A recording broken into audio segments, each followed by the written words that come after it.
He had imagined Christmas very differently that year.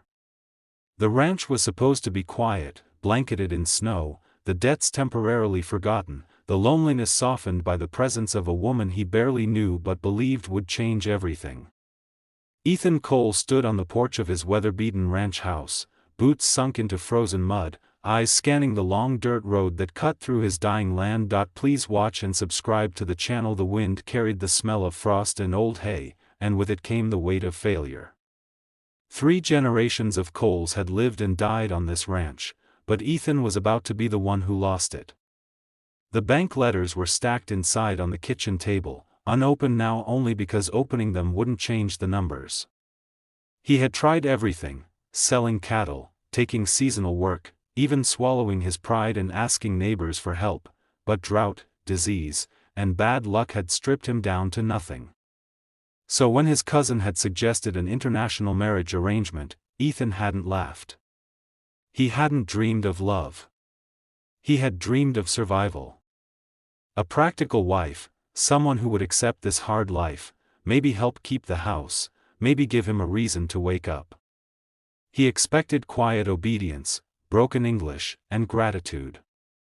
That was the picture he carried in his head as the old SUV finally appeared at the end of the road. When the car stopped, the driver stepped out first, then turned and opened the passenger door. The woman who emerged was not what Ethan expected, not at all. She stood straight despite the cold, adjusting a simple coat, her dark hair pulled back neatly. Her eyes moved slowly, deliberately, taking in the ranch, the fences leaning like tired men, the barn with its sagging roof, the fields that had once been green and now looked wounded. She didn't smile. She didn't look afraid either. She looked observant. Ethan felt something tighten in his chest, an unease he couldn't explain. This wasn't the shy, dependent woman he'd imagined. This was someone who looked like she had survived things. The driver introduced her briefly, Mei Lin, and after a quick handshake and a rushed goodbye, the SUV disappeared down the road, leaving the two of them standing in the cold silence of a failing ranch on Christmas Eve. Inside the house, the air smelled of old wood and coffee. Mei Lin set her single suitcase down and looked around without comment. Ethan rambled nervously, pointing out the kitchen, the small living room, the spare bedroom.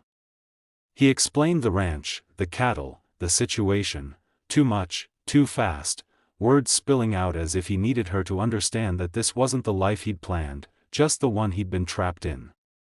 She listened without interrupting, hands folded, eyes steady. When he finally stopped talking, embarrassed by the silence, she asked one question in clear, careful English that startled him. "May I see the barn?" That wasn't on his list of expectations.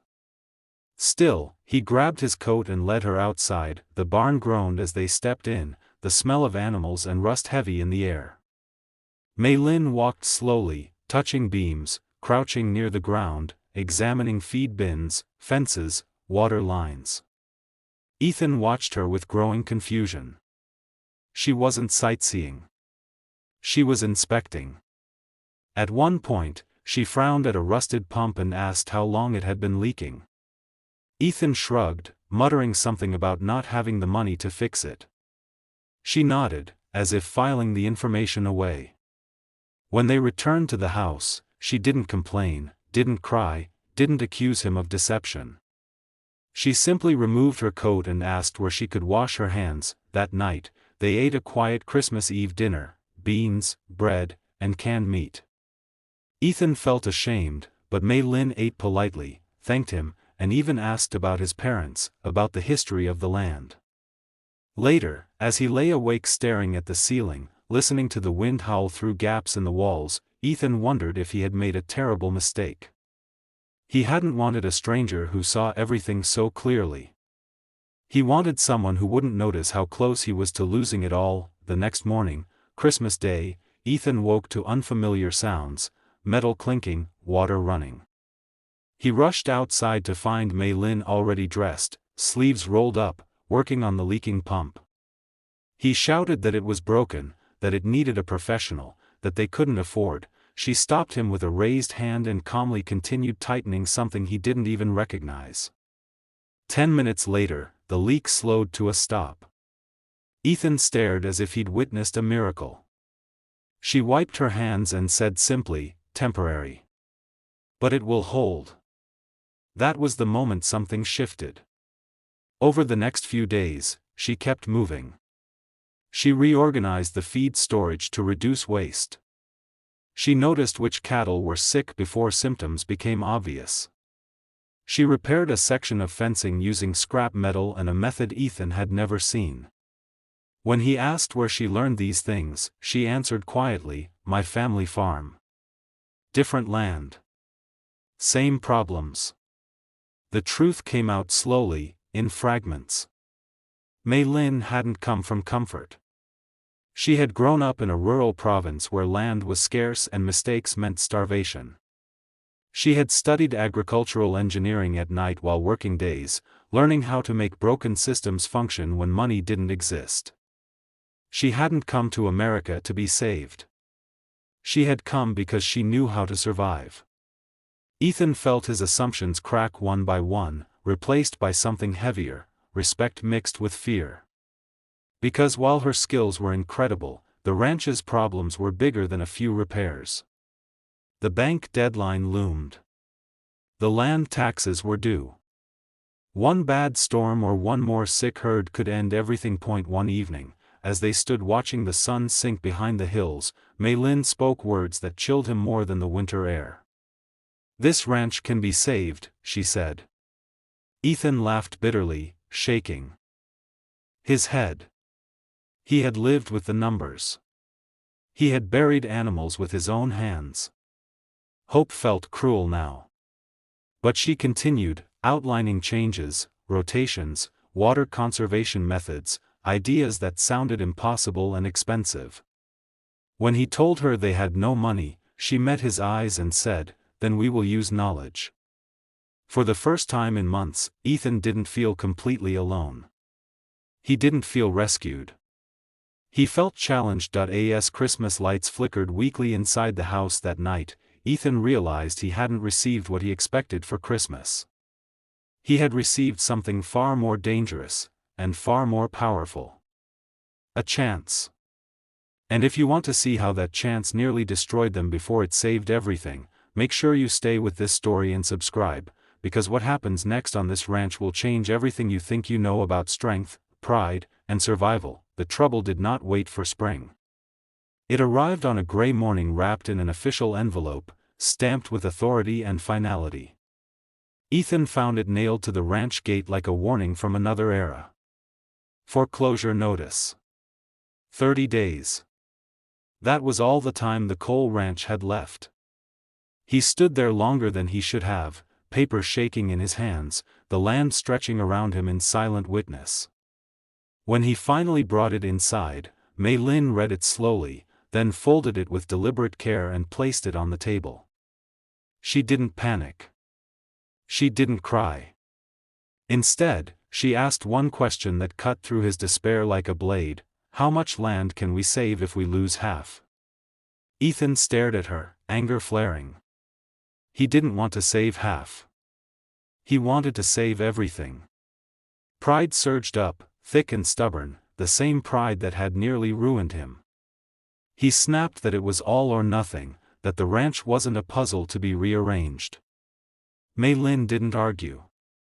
She simply nodded, but something in her eyes hardened, as if she had seen this kind of stubbornness before, and knew exactly how dangerous it was. The storm came a week later. Not snow, but rain, cold, relentless, unforgiving. It turned the already fragile land into mud, collapsed part of the old irrigation trench, and flooded the lower grazing field. Ethan worked until his hands bled, trying to divert water with tools that were too old and plans that were too desperate. When a section of the field gave way, he dropped to his knees in the rain, defeated. That was when Mei Lin stepped in.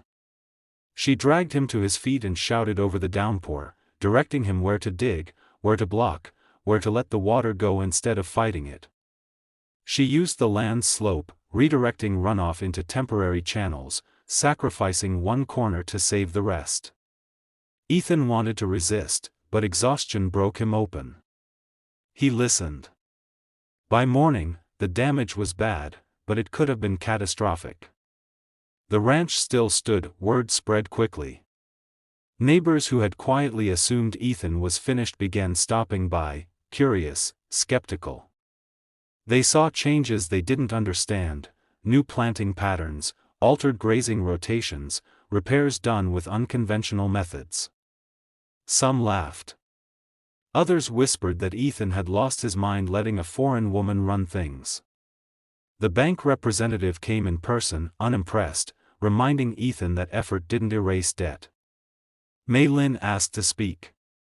She laid out records she had meticulously kept, projections of recovery, proof of reduced losses, and a short-term plan to stabilize output. The man scoffed, until she pointed out errors in the bank's own land assessment. Silence followed. For the first time, the deadline shifted. Not erased, but delayed. That night, Ethan sat alone on the porch, shame heavier than ever. He realized the ranch wasn't almost lost because of bad luck alone. It was nearly lost because he believed survival meant doing everything himself. Mei Lin joined him, handing him a cup of tea. "Where I come from," she said softly, "land does not care about pride. Only care." That broke him. He admitted his fear, his assumptions, the way he had expected her to simply fit into his broken life instead of reshaping it. She listened, then said something that stayed with him forever. "I did not come to be a wife you imagined. I came to be a partner you needed." Spring came slowly, painfully. The ranch did not transform overnight, but it breathed again. The cattle stabilized. Costs dropped. A small local contract came through after Mei Lin introduced a specialty feed method that improved quality without increasing expense. On the final day before the bank's deadline, Ethan stood with Mei Lin as the call came in.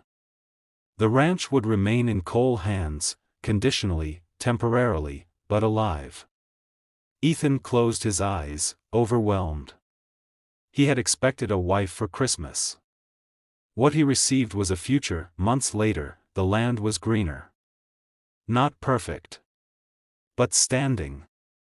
Ethan looked at Mei Lin working in the field, strong, focused, real, and understood the lesson the ranch had beaten into him: survival isn't about control. It's about humility, partnership, and respect for the skills you don't expect. And if this story moved you, inspired you, or changed how you see strength, make sure you subscribe, because stories like this remind us that sometimes the greatest gifts arrive wrapped in misunderstanding.